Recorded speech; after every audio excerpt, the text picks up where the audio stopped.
Dear students, let us begin the second part of the lesson, in which you will learn about the assumptions, hypothesis and test statistic for paired t-test. So, the assumptions behind paired samples are: dependent variable is continuous, that is, the variable what you are assessing should be interval scale or ratio scale level. So, the subject in each sample or group are the same, that is, the subject in the first group are also the subject in the second group. The subject must be independent. Measurements for one subject do not affect the measurement for any other subject. Note that paired measurement must be recorded in two separate variables for any packages to do analysis. The next assumption is the data is a random sample from the continuous population. The differences between the paired values are normally distributed with the mean of the difference as 0 and standard deviation approximately. No outliers in the difference between the two related groups. Note that when testing assumptions are related to normality and outliers, you must use a variable that represents the difference between the paired values. That is, you are not going to deal with the original variables, but the difference itself forms the data. Note that when you are testing the assumptions that are related to normality and outliers, you must use a variable that represents the difference between the paired values. You are not going to deal with the original variables, that is pre-measurement and post-measurement. You are going to deal only with the difference what you have between the pre and post variables. After that, we will move into framing the hypothesis for all the case scenarios we have discussed. So, let us frame the null hypothesis for the first case scenario. So, the null hypothesis for this is the new antihypertensive drug is not effective in lowering the mean diastolic blood pressure.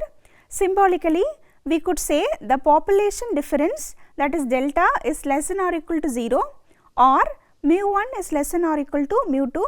Generally, we write delta less than or equal to 0. For your understanding, I have written additionally mu1 is less than or equal to mu2. So, the alternative hypothesis for this particular case scenario is the new hypertensive drug is effective in lowering the mean diastolic blood pressure. So, this is the research hypothesis that the researcher wanted to test. So, whatever the researcher is conceiving in his mind, that should be posted in the alternative hypothesis. So, he wished to see a reduction in the mean diastolic blood pressure. That is why he is expecting a delta to be more than 0. Delta more than 0 means your mu1 must be more than mu2. Coming to the second scenario, so the null hypothesis is there is no difference in the balancing time of legs with and without ACL tear. So, here the null hypothesis is notationally given by delta is more than or equal to 0. The alternative for this particular case scenario is the balancing time is less for leg with ACL tear than the leg without ACL tear. Notationally, we could say delta is less than 0 or mu1 is less than mu2. For the third case scenario, we write the null hypothesis as there is no change in the psychological parameters in the course of season, that is between first week and 12th week. Notationally, we write here delta is equal to 0, because I said there is no expectation for the researcher that about the direction of the difference. So, he could safely state delta is equal to 0. The alternative hypothesis for this particular case scenario is there is a change in the psychological parameters in the course of season, that is between first week and 12th week. Notationally, the alternative hypothesis is represented by capital delta is not equal to 0. So, here the researcher do not have any idea about the direction. So, he is having a not equal to case. In testing of hypothesis, there are two types of hypothesis test: one-sided hypothesis test and two-sided hypothesis test. Under one-sided hypothesis test, we have left-tailed test and right-tailed test. So, one-sided hypothesis test is nothing but the critical region is in one or the other tail of the distribution. So, this is a picture which is giving a right-sided hypothesis where your rejection region is on the right side. So, this is an example of left-tailed test because your rejection region is on your left side. So, So, let us move to the two-sided hypothesis. So, a hypothesis test is said to be two-sided if the rejection region is split on both tails of the distribution, that is left tail and right tails of the distribution. So, a total level of significance is divided on either tail of the distribution. Let us understand the test statistic for paired t-test. When we deal with two samples, independent or dependent sample, we are interested in mean difference in the two samples. Under the assumption of normality, the test statistic for t for two sample is defined as sample difference minus population difference divided by standard error of the sample difference. So, in terms of paired t, we can define this mean difference as d bar minus capital delta divided by standard error of the d bar, where d bar is the sample mean of the paired differences. You know what is di? Di is the difference between the pre and post measurement, and delta be the difference in population means of before and after measurement in a paired setup. Standard error of d bar is the standard error of mean difference, which is given by ratio of standard deviation of the difference divided by square root of the sample size, where SD is the standard deviation of the difference, N is the number of matched pairs or the number of differences. Now, let us look at the sampling distribution of the paired t. Under null hypothesis, the test statistic for paired t-test is nothing but the difference of sample mean difference minus population mean difference divided by standard error of the mean difference, that is SD by root n.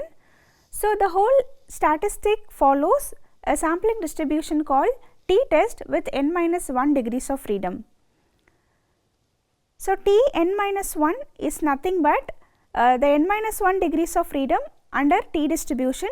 So, we call this as a null distribution for testing our null hypothesis. Let us look at the statistical conclusion, that is when to reject your null hypothesis.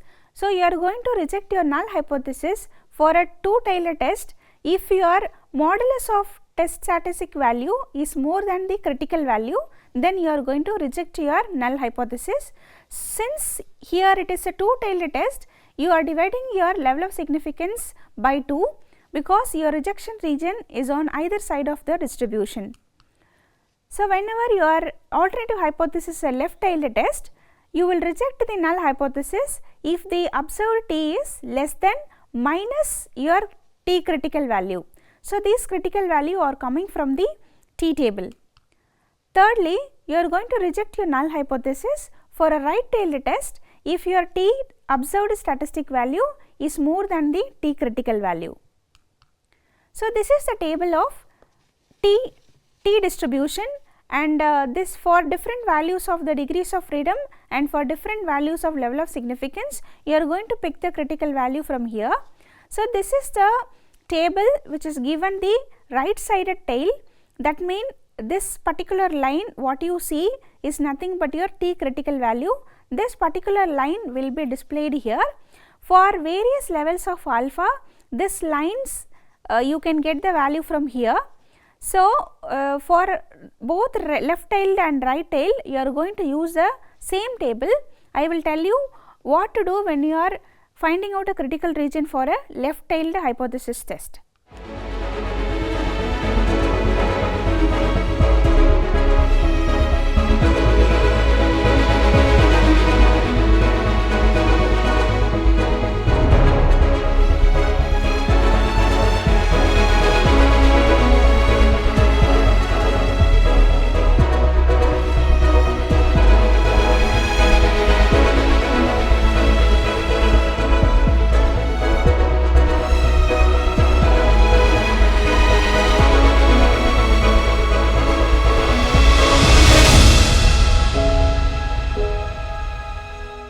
In this particular video, we have discussed how to write the hypothesis for a paired t-test and the test statistic and the sampling distribution of test statistics for a paired t-test.